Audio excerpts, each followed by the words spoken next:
So I've had a couple of people ask me about Freud on the channel and how to compare and contrast his theories of dreaming with Jung's. After all, was Freud right? Was Jung right? Who would win in a cage match? Well, today we're going to talk about it. We're going to take a look at both theories. We're going to see which one of them holds up best.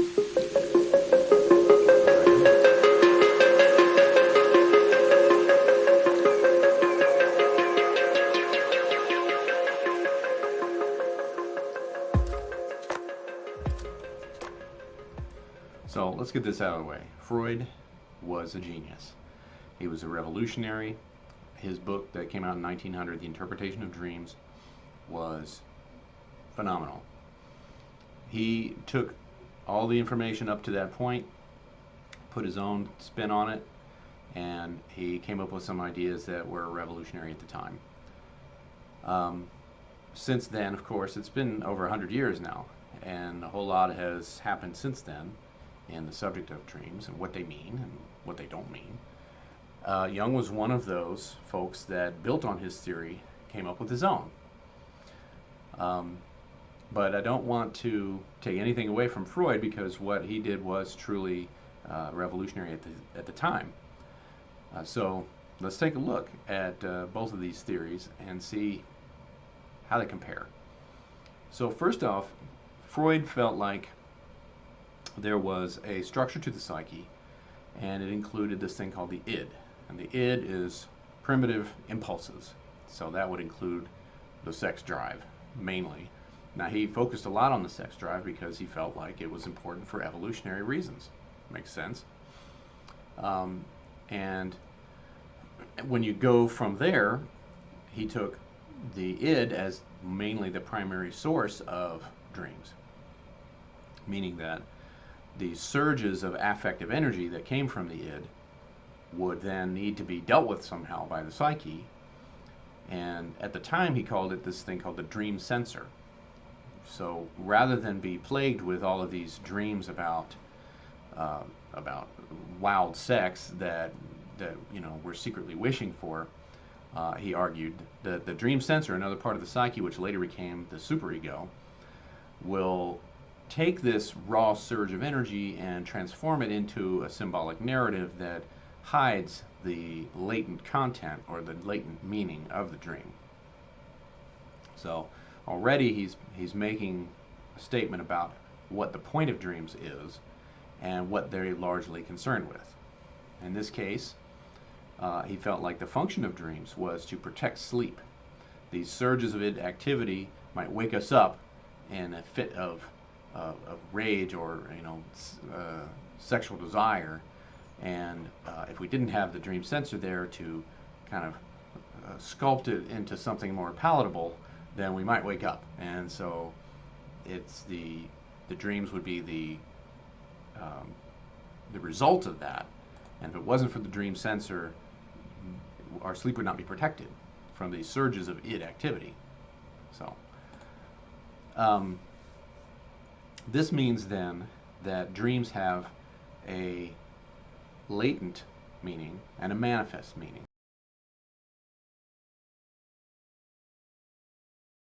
The latent content, though, is what it's really about. So whatever it is that's going on in the unconscious, desires that you may have to be translated and transmogrified into something that is not necessarily quite so overt. So that's where the dream censor comes in. Dreams for Freud were primarily wishes. So whatever it is that I'm deeply desiring, which tends to be socially unacceptable for Freud, probably having something to do with the fact that he was active during the Victorian period, and everyone was very repressed at that time. But nevertheless, he operated within his own frame of reference, like we all do. And so that was the distinction that it is up to the analyst to figure out. So I have to take the dream content, the manifest content, and try to work backwards towards what the latent content really is. So generally speaking, dreams are wishes. The function of dreaming is to protect sleep. There is a difference between latent and manifest content. And the latent content is this raw, emotional, sort of animalistic desires that we might have coming from the id, and it gets translated into the manifest content, which is more polite, as it were. But knowing this means that the analyst can take the dream and kind of work backwards to get at what the id is wishing, and through this, through this process of dream interpretation, we have what he called the royal road to the unconscious, which meaning that looking at dreams tells us a whole lot about what's going on under the surface that the ego may not have much awareness of. There's Freud in a nutshell. Now, there is more nuance to this, and I am simplifying to a degree, to be fair to Freud. Definitely check out the book. It's a great book, The Interpretation of Dreams. But there's some things that have happened since then that have cast some doubt on some of these aspects of the theory. Jung was one of the first people to object to this theory and build his own. As most folks watching this may know, Jung was a student of Freud, and he broke off from him fairly early on. This was very hard on him. He went through this big emotional turmoil for a few years, but then he started to kind of come out of that and build up his own theory, and the rest is history. So for Jung, there is no ego, or there is no dream censor. There is ego and there's the unconscious. He didn't lump everything in the unconscious into the id or into repressed contents. He felt like the unconscious was far more vast, far more complex, and had a whole lot to do with our own evolutionary history. So with that, right at the outset, we're differing quite a bit from Freud's theory. He also did not feel that the function of dreams was to protect sleep, and this is where he differed most strongly from Freud. He did not believe in a distinction between manifest and latent content. He felt like dreams say exactly what they mean, and the function of dreams is not to protect sleep from unpalatable urges and impolite desires. No, the function of dreams is to express the symbols of a person's life and hopefully try to promote what he called individuation, which is integration of various conflicting elements within a psyche. He felt like that dreams, what they could do is bring together complexes, which are pieces of the psyche that have a little bit of autonomy on their own. They're generated by emotionality, and they tend to be caught up in conflicts, and they tend to impinge upon the ego with great ferocity sometimes. And that dreams would depict the dynamics of complexes and essentially tell us a lot about how things are going. Like, what is the lay of the land here? Like, so if I have somebody who is, say, they have a strong desire to appear fearless and brave, and yet they have feelings of fear within them, they may have a strong complex involving self-hatred at any time they feel weak or vulnerable. And so a dream might depict that as a character who is afraid or vulnerable, and either the ego or someone else within the dream is angry at that character. And so now we're seeing the picture of the dynamics of how it's all working. So as you can see, that's quite a bit different from the way Freud would have put it. Freud might have taken a look at the exact same content and said, okay, there's a sexual theme in here that's not being expressed clearly, but it's hidden within the symbolism, and it's the latent aspect of it. There may be, now, to be fair, again to Freud, sex is not always about sex. Oftentimes sex was more globalized into attachment or desire for connection. Those terms kind of get blended around sometimes in the literature, so it can be a little confusing. Sometimes it was deliberately about, purely about sex, but oftentimes not only that, but that on top of maybe other feelings of attachment. So getting back to Jung, for Jung, there is no desire, there's no impulse to disguise anything about what's going on in the psyche. In his terms, nature is never diplomatic. And he often would equate nature with the unconscious, because the unconscious has this sort of nature-like push behind it that it does what it needs to do, and it acts sometimes independently of the ego. There's definitely a lot to say for that way of looking at it. There's also no primary conflict. For Freud, of course, everything kind of boiled down to sex a lot of times. But for Jung, he did not believe that that was the case. That sometimes sexual imagery was used to depict things that didn't have anything to do with sex. For example, in one of his books, he talks about, I think one of the dreams reported by Caesar of having sex with his mother, and the interpreter of the dream, the historical interpreter, that told him that it was about reuniting with Rome, so that the imagery of the sexual reunion was more about returning to the source or the origin.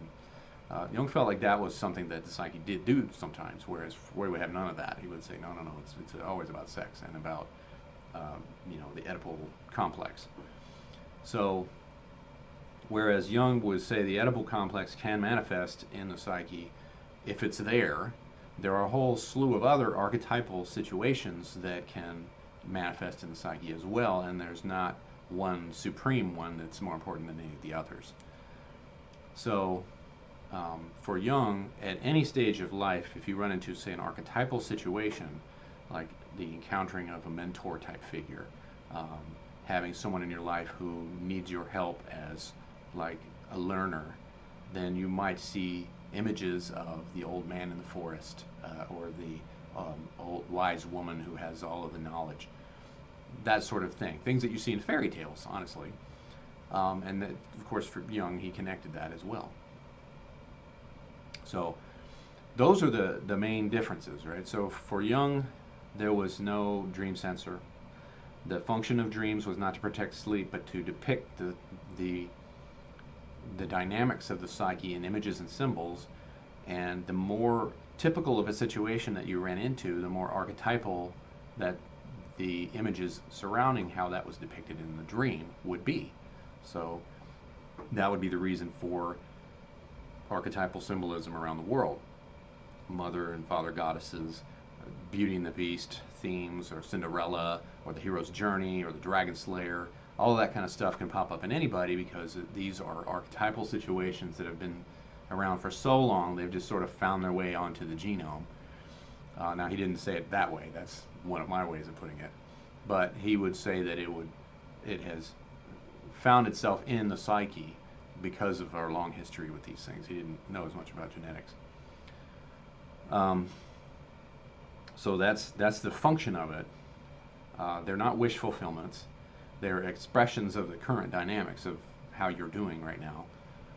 And but he did agree with Freud in that they are essentially the royal road to the unconscious for the same reason that Freud did too. He felt like understanding them shows you what's going on underneath the surface, and that's really useful. So here's the question then, right? Who has stood the test of time? And again, I want to go back to the fact that Freud was a pioneer. And his writing is very clear and very logical, and it's very convincing. Jung, not so much. His writing tends to meander, and you'll go for passage after passage of what in the world is he getting into this for? And then he'll gobsmack you with something at the end, and you'll be like, oh, wow, man, he put so much together there. So they're both geniuses in their own way. But Freud, he had a lot more work to do. He had to take theories of dreams in his day that were that dreams were caused by different digestive events, that you ate something that didn't settle well, and so you would have this dream, which there's no evidence of anything like that. And said, hey, no, dreams have meaning. They have psychological meaning. They connect to our emotional life. They use symbolism, and in all of those respects, the literature has pretty much agreed with Freud on that. Where it has differed is in most of the ways that Jung has differed. Jung didn't get everything right either, but he, I think, had an advantage in that he was able to stand on the shoulders of giants, as it were, in Freud, and build from there, and get all the stuff that Freud got right, tweak it a little bit, and get everything even closer to the truth, as we're still trying to figure out at this point. So the idea that dreams are wish fulfillments, that hasn't really held up that much. The distinction between latent and manifest content, not too many people take that very seriously anymore. The idea that dreams are deceptions, that there's a dream censor, no, not so much. We don't tend to think of dreams like that anymore. So, you could get caught up in that and say, oh, Freud was discredited and he was wrong. It's more complicated than that. He was right about a lot. The symbolism is there. The fact that the psyche uses symbols is definitely there. And that you can interpret dreams to find out a whole lot about a person's unconscious life. That's really there. So, now, as to the question we all really want to know is the cage match. Well, let's just put it this way. There was a time at which Freud actually fainted in front of Jung, and Jung had to pick him up and carry him to get further assistance. So, I think that answers that question. But thankfully, they didn't engage in that sort of thing. And so, anyway, I think we can say that given the current state of dream research over the last century, Jung has definitely withstood the test of time, and Freud has in his way as well as an earlier theorist. So, that's what I got for you today. Thanks for watching.